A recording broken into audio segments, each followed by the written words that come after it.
안녕하세요. 수요일 비탄성에 오신 여러분들을 진심으로 환영합니다. 제 기도로 오늘 이 시간 시작하도록 하겠습니다. 하나님 아버지, 이 말씀 속에 담겨져 있는 말씀 하나하나가 하나님의 음성으로 우리가 들을 수 있게 주님께서 우리의 마음을 인도하여 주시옵소서. 이 모든 말씀 살아계신 예수님의 이름으로 기도드렸습니다. 아멘. 우리가 오늘 함께 본 말씀은 요한일서 3장 11절부터 16절의 말씀입니다. 우리 함께 11절부터 함께 보도록 하겠습니다. 여러분이 처음부터 들은 소식은 이것이니 곧 우리가 서로 사랑해야 한다는 것입니다. 아멘. 여기서 사도 요한이 이야기하는 이 소식 무엇이죠? 서로 사랑해야 한다는 소식인데요. 이것은 전혀 그들이 익숙하지 않은 소식이 아니었어요. 요한복음 3장 34절부터 35절에도 서로 사랑해야 한다고 이야기 나와 있고요.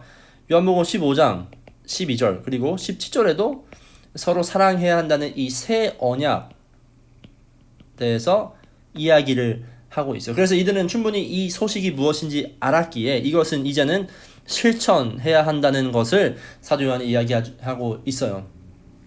12절 읽겠습니다. 우리는 가인과 같은 사람이 되지 말아야 합니다. 그는 악한 자에게 속한 사람이어서 자기 동생을 쳐 죽였습니다. 무엇 때문에 그 동생을 쳐 죽였습니까? 그가 한 일은 악했는데 동생이 한 일은 의로웠기 때문입니다. 아멘. 여기서 사도 요한은 창세기 4장에서 나와 있는 가인과 아벨의 이야기를 합니다.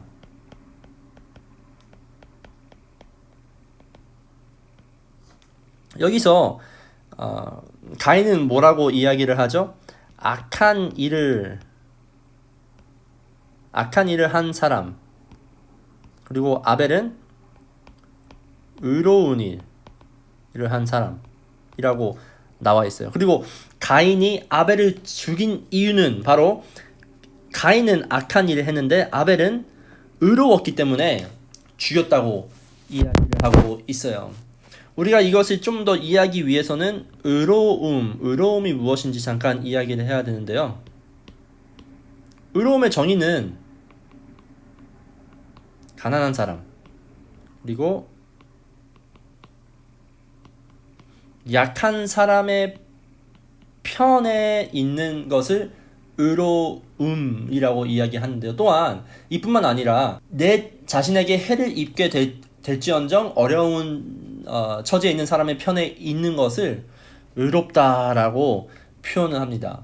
이것을 토대로 이야기하자면 악한 일을 하는 사람, 즉 가인 같은 사람은 의로움이 없어요. 그 뜻은 무슨 뜻이에요?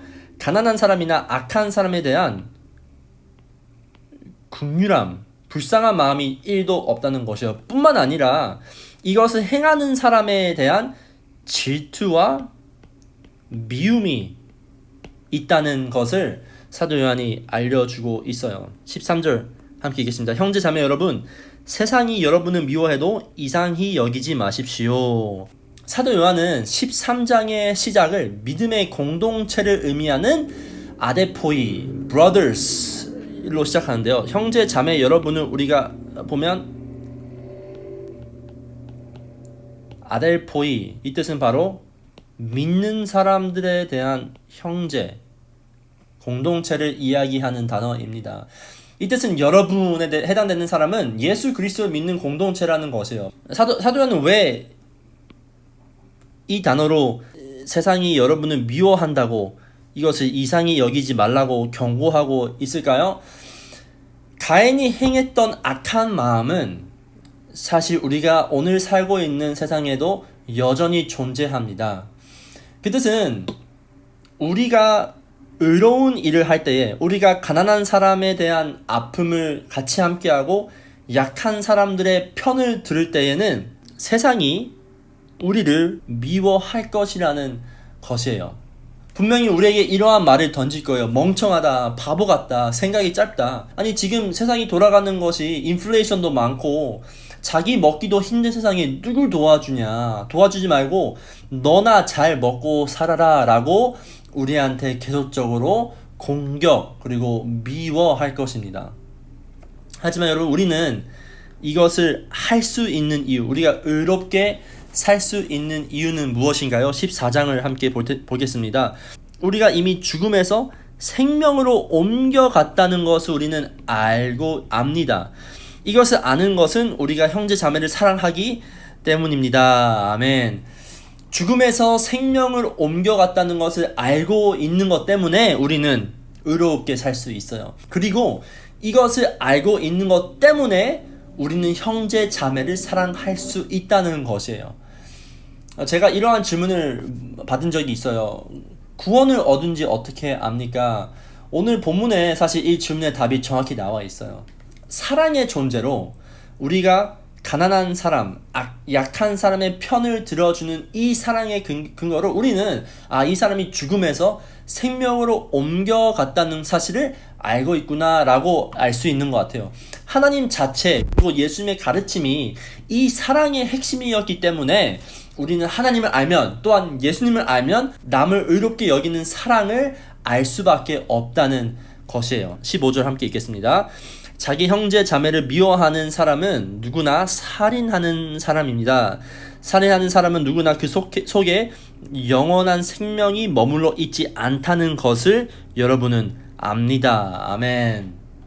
15절을 방금 읽으면 우리는 이렇게 생각을 할 수 있어요. Oh my goodness. 나는 누구를 미워하는 마음이 있는데 그러면 나는 구원을 받지 않았나? 라고 의문이 들 수 있어요. 여러분 살다가 보면 때로는 나의 와이프, 나의 직장 동료, 나의 husband, 나의 children 그리고 교회 관계 안에서 분명히 미움과 시기와 질투가 생길 수도 있어요. 이것은 누구나 피할 수 없는 감정이에요. 하지만 창세기 4장 7절에 나오는 가인과 아벨의 이야기에서 하나님께서 가인에게 하시는 말씀이 있어요. 그 말씀이 무엇이냐? 창세기 4장 7절 말씀인데 이렇게 나와 있어요. 너는 그 죄를 잘 다스려야 한다 라고 하나님께서 말씀하세요. 그 바로 8절에서 가인은 선택을 해요. 무슨 선택을 하죠? 살인을 하기로 선택을 해요. 우리에게도 이런 마음이 있을 수도 있어요. 하지만 우리에게도 선택이 있다는 것을 우리는 분명히 알고 있어야 돼요. 우리가 누군가에게 미운 마음이 생길 때 내 마음 가운데에서 누군가의 살인을 할 때에 우리는 창세기 4장에 나오는 하나님의 말씀을 분명히 기억해야 돼요. 죄를 다스려야 돼요. 이것을 하기 위해서 우리는 뭐를 해야 합니까? 16절 함께 있습니다. 그리스도께서 우리를 위하여서 자기 목숨을 버리셨습니다. 이것으로 우리가 사랑을 알게 되었습니다. 그러므로 우리도 형제 자매를 위하여 목숨을 버리는 것이 마땅합니다. 아멘. 죄를 다스리기 위해서는 우리는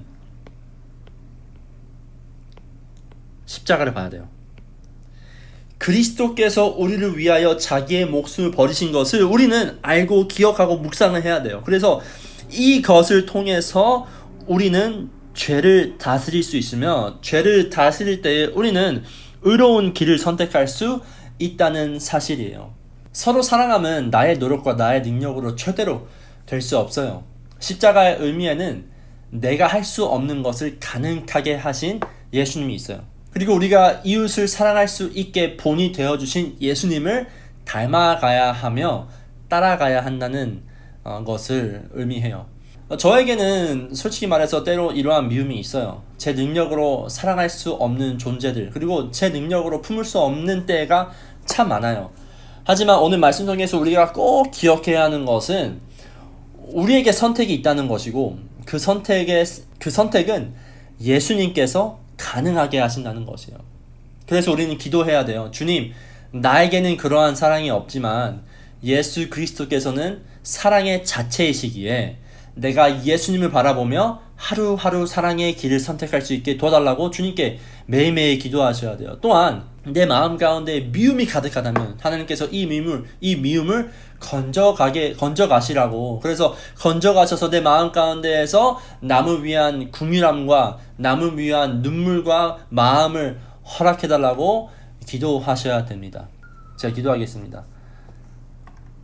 주님 감사합니다. 주님께서는 저 멀리서 너희들 사랑해라 말씀만 하시는 분이 아니라 우리의 인생에 친밀하게 찾아오셔서 나에게 그 사랑이 무엇인지 보여주시고 그리고 그 사랑의 본이 되어주셔서 내가 이제는 나의 힘으로 아닌 예수 그리스도의 힘을 입어서 사랑의 선택을 할 수 있게, 그리고 사랑을 할 수 있게 하여 주셔서 감사를 드립니다.